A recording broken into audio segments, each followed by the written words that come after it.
Welcome to question 112 of the Secunda Secunda. Topic today is boasting. And I'm Dr. Thibault. Boasting has a pretty short sets of definitions within the catechism and encyclopedias. Boasting or bragging is an offense against truth. That's pretty concise from the catechism, and it's found under the section of in relationship to truth. The Baltimore Catechism puts it in the strong, a long list of other things which are associated with lying, pretense, hypocrisy, which we looked at question 111, false praise, boasting, 112, are similar to lies. So it's in this list that deals with truth, in truth in terms of boasting in Latin. Aquinas wrote in jactantia is the term that he used, and it comes from this term of throwing, jacare, which is to throw, and this idea that you're kind of lifting something up to throw it. So before you could throw yourself, you're going to lift yourself up. So that's at the root of the word. So it's lifting oneself up high as one can, so that you can throw yourself the furthest.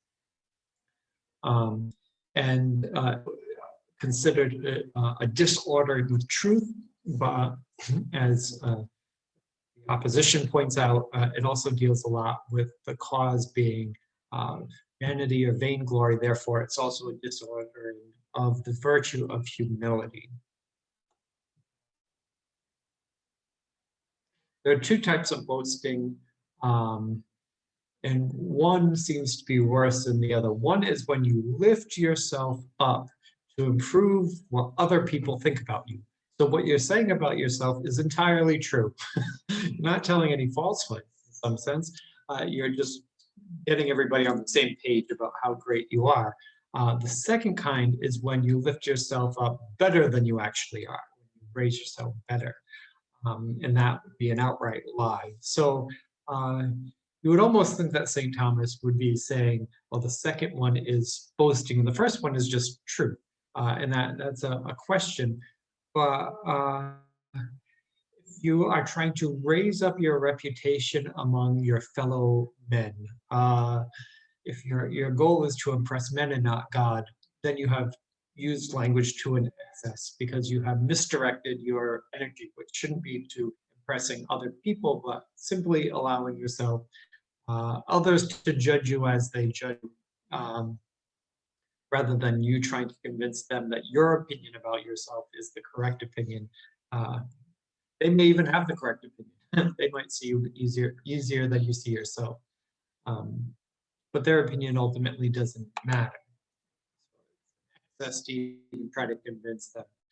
The nature of boasting, the species is opposed to truth. So in its specific, it's opposed to truth. People in the opposition to this case would say it's really nothing about truth. It's all about vanity and glory and personal promotion.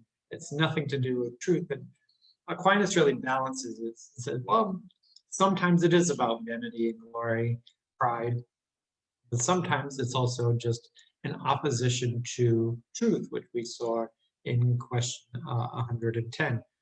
It is just a violation of people telling a lie. It's just a lie. So in that way, if we look at what is actually being done, it's a lie. So the species is a lie. Now the cause might be glory, and it frequently is, but it's not always vanity or glory or pride. Sometimes people are boastful just of habit. they just exaggerate and they boast all of the time. It's a habitual thing. So in that regard, things that are habitual lack through free will. If it lacks true free will, it loses the ability to be a mortal sin because it's not freely chosen. So sometimes lying, people lie sometimes out of habit, and other times people lie and boast too much because of habit. It falls into that same category where it still is a sin. It's a disordered communication, but it's not a mortal one because it's not intended with malice. It's habit. And then the other one is boasting because of wealth. Wealth can sometimes cause people to boast or be the end result of wealth. We'll get into.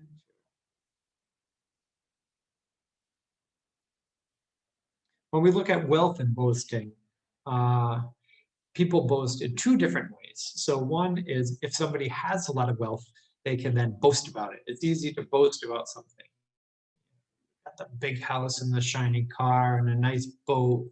You go on tropical vacations and you live a luxurious lifetime, a lifestyle. All you have to do is take pictures of it or tell people about what you have or what you're doing, and it's boasting. Riches leads to boasting very. The other one is that you use boasting in order to promote yourself. So if somebody pretends that they're rich in order to move ahead in business, that would be boasting the end goal of gaining something. I'm a very successful businessman. You know, a lot of business people, they have to pretend to be very successful, right? If they're not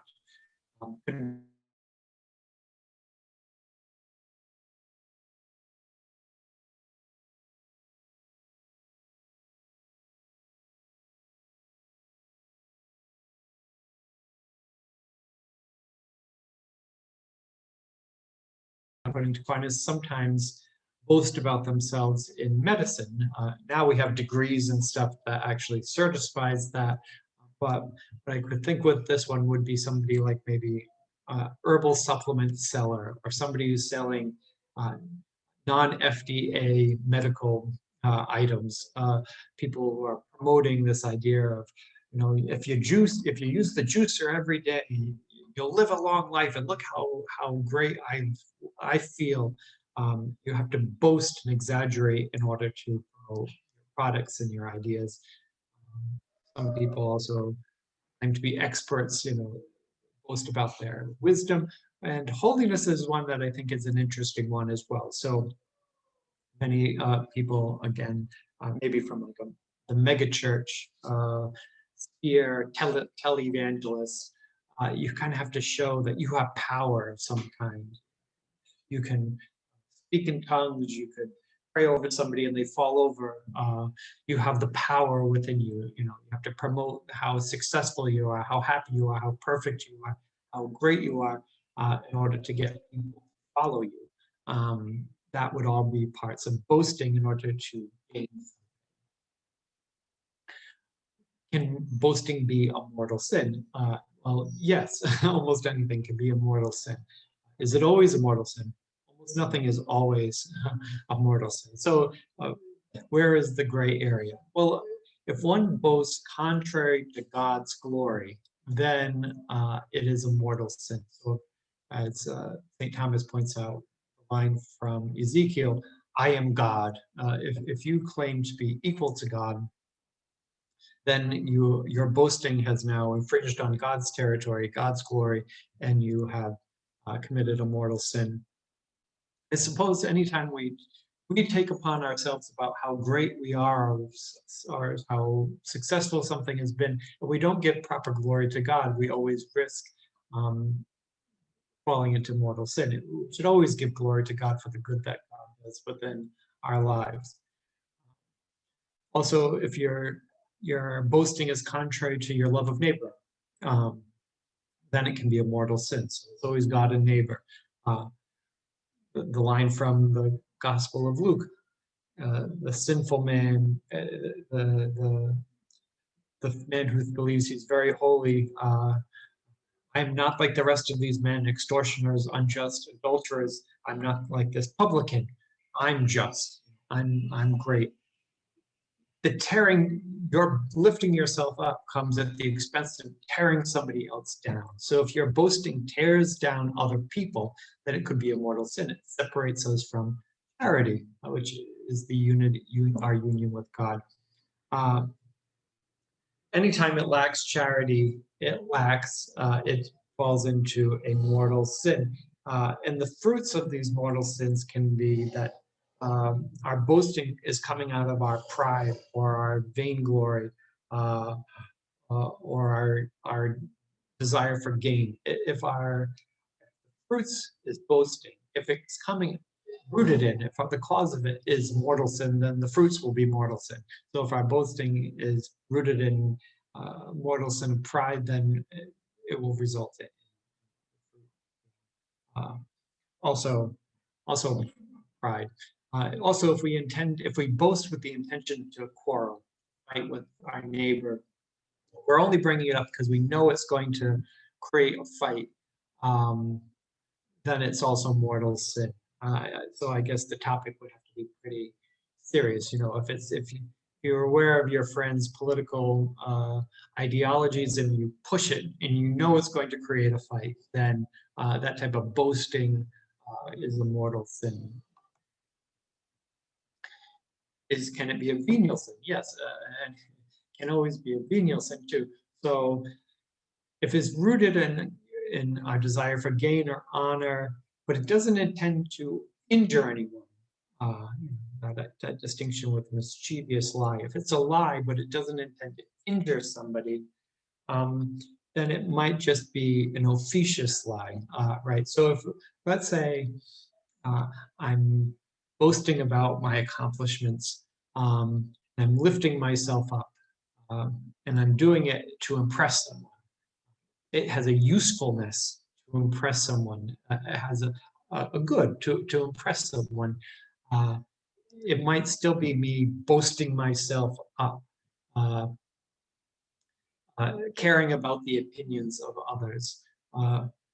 But if it's true and it's not intended to harm anyone, maybe I'm on a job interview and I'm talking myself up a lot, or you're on a date and you're talking yourself up a lot, you could be lifting yourself up in a way that is boasting, but it's not intended to hurt anyone. It's intended to be useful. So it's a sin. It'd be better if you could be more humble and not worry about what other people think. But if you do it, less than ideal, it's less than the proper ordering of things. It's disordered, but it's not as bad as the type of boasting which intends to harm someone.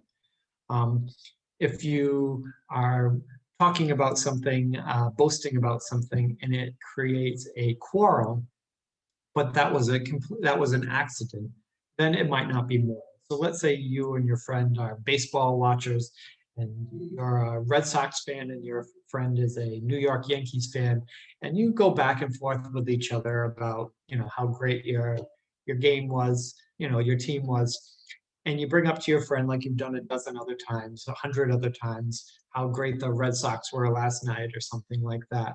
But what you don't know is your friend just got over a fight with his wife, where they were fighting, and he gets away and he comes over to your house, and you don't know the background that he just had a fight with his wife, and he sees you, he knocks on the door, and you go, "Hey, did you see the game last night?" And the guy kind of fights back, like, "I can't," and he gets mad about the game, started a quarrel, started a fight. But that was completely an accident. You didn't know that it was going to create a fight. It doesn't normally create a fight when you go back and forth about the game. You didn't know about the background that he just got out of a fight with his wife.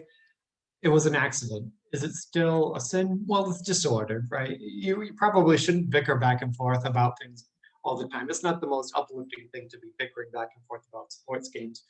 But it wasn't a mortal sin. It didn't attack charity. It didn't break your union with God, going back and forth about Red Sox and Yankees.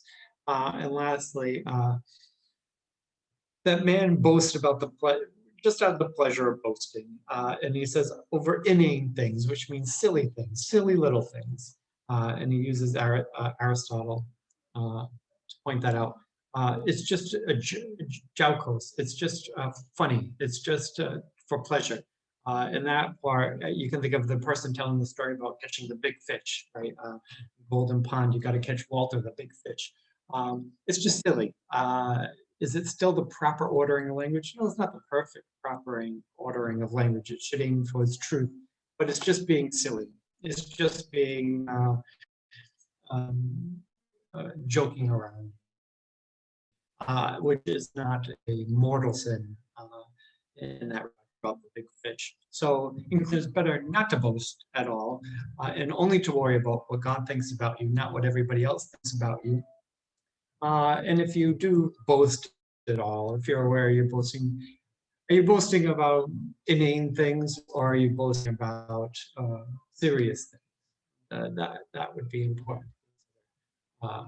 We should just be truthful, but if we do violate that a little bit, we should be aware of how serious our violations are.